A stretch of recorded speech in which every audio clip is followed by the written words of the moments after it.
Long ago, people dreamed of flying to the moon, that shiny big ball in the night sky. On July 20th, 1969, the dream came true, and it was a really big deal. Here's the story of how humans first landed on the moon. In the 1960s, two countries, the United States and the Soviet Union, were competing in a space race to see who could do amazing things in space first. NASA, the American Space Agency, trained astronauts to ride rockets and explore space. Apollo 11 was the mission name for the first moon landing. Astronauts Neil Armstrong, Buzz Aldrin, and Michael Collins were chosen for this incredible journey. On July 16, 1969, the rocket called Saturn V blasted off from Florida in the USA. People all over the world watched and hoped everything would go well. After traveling through space for 4 days, the Apollo 11 spacecraft reached the moon. Neil Armstrong and Buzz Aldrin got ready to land on the moon in a special part of the spacecraft called the lunar module, nicknamed Eagle.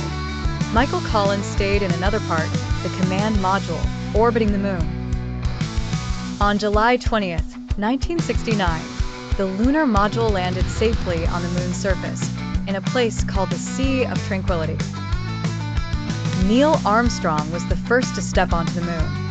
He said the famous words, "That's one small step for man, one giant leap for mankind." Buzz Aldrin followed him, and together they explored, took pictures, and collected moon rocks. They even planted an American flag. After spending about 2.5 hours on the moon, Armstrong and Aldrin returned to the lunar module and later reunited with Collins. Then they headed back to Earth, splashing down safely in the Pacific Ocean on July 24, 1969. The moon landing was a huge success, showing that humans could visit other worlds. It inspired people everywhere to believe in their dreams and reach for the stars.